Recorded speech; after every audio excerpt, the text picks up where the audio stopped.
Thanks for being here with me today. We have Abbey Williams. She's been on here before and she's absolutely fantastic. She's a behavioral health therapist, the producer and host of the Mimosas with Moms podcast, content creator of the social media platforms, and author of an ABC of Families and mother of four. She is committed to supporting, empowering, and connecting with mothers in all seasons of motherhood.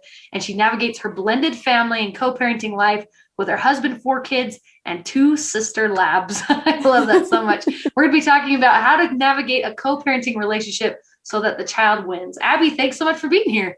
Thank you for having me back. I love this summit that you guys do. And so I'm so excited to be back at Mom Conference. So thank you. So I guess this is kind of more for your husband, how he's done this. How do you handle discipline, especially if the child is not yours or if you have some different rules? How does that work in your house? Right. So we pretty much are all on the same page with discipline. And I think that that's a hard one for co-parents, especially to get on the same page between the homes. We've done a pretty good job of being on the same page in our communication of, he didn't turn in homework or whatever. He didn't follow directions. So we're not doing electronic time tonight, but he's going over to your house. So you have to follow through with us. And we're like, yeah, okay. So the three of us are pretty good about communicating and being on the same page with discipline. It is kind of different right now because we have so many different developmental stages in my house. So the big kid who's in the co-parenting dynamic, he's 10. And then my next one, she's 4.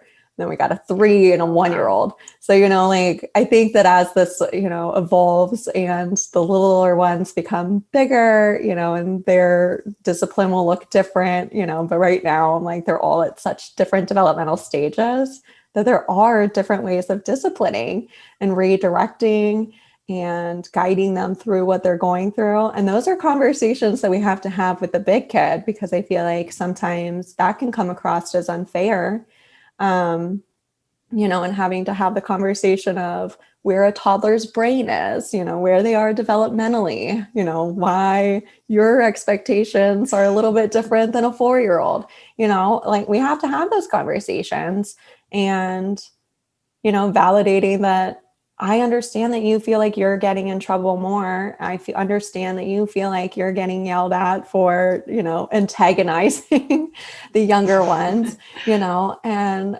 I think that this will be conversations that I'm going to have with the younger ones as well. The next child, she's 4 and then the baby's 1. I'm sure she's going to go through some of these feelings at some point when the baby's in his toddler years and she's getting the brunt of some things.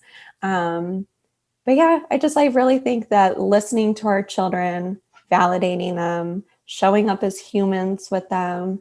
And like you said, no parent is perfect. You're going to get it wrong. Sometimes you come back, you show your humanness and you apologize and, you sit with them. And I think it's important. I love that. Do you have any tips or tricks or anything if you and the co-parent can't agree on an issue? Yeah. That comes to your child. I think that there's a couple ways to kind of navigate this. I think that with our children, there's so much control that we're just clinging to. And I think that these co-parenting dynamics, especially, it doesn't feel natural to give your time up with your child 50% of the time. As a mom, it's still, 9 years later, it pains my heart when he walks out the door for a weekend at dad's house. I think it gets better with time, but there's nothing natural feeling about it. So I think that acknowledging your feelings that, this stinks. I hate this. I think that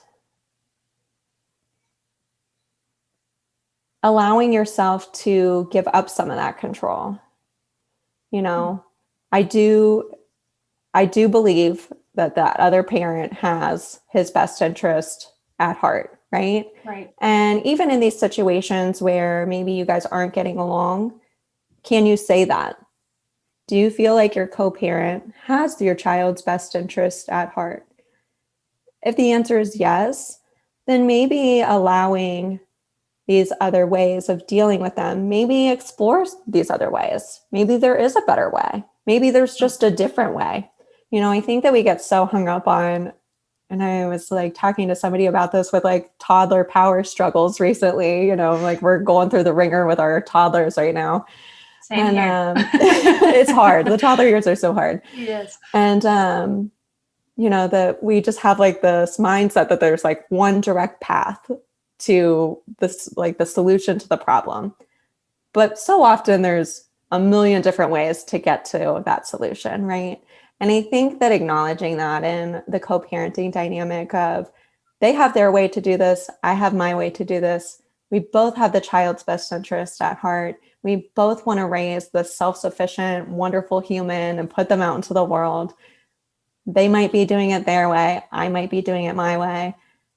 But maybe it will offer our child some diversity in how they're approaching things. Maybe they're able to pull from different ways of doing things so that they can be their individual self. Maybe they'll be more resilient. I think that there are some positives to these different styles. And I don't think that there has to always be one win. Right. I don't think that there has to be a win. So. I love that. I love the thought of thinking that it could benefit them, having that mentality that it's okay if it is slightly different, as long as you have their best interest in mind, and it could end up benefiting them in the end. Yeah. And I always like kind of check in on my son that, maybe therapy is a good place to explore some of their feelings. I think that I myself am a therapist. I'm like a huge advocate that like everybody should be in therapy. I'm like, if you're having a lot of feelings around your co-parenting situation and you don't want them to spill over or, whatever, like you're going through, it's hard. Maybe you need to talk about this in a professional setting. And maybe it's a good place for your child to kind of navigate their feelings of, mom's doing it this way, dad's doing it this way. How am I supposed to deal? I think that there's a lot of positives to having a third unbiased person to help guide them through those situations. Yeah. Yeah, I agree that can be extremely beneficial. We talked about how nobody's perfect. No situation is perfect. Do you have an example of a parenting story where you made a mistake, something happened, but then everything turned out okay? Oh my goodness, probably too many to count, right? I should have been prepared on this one, right?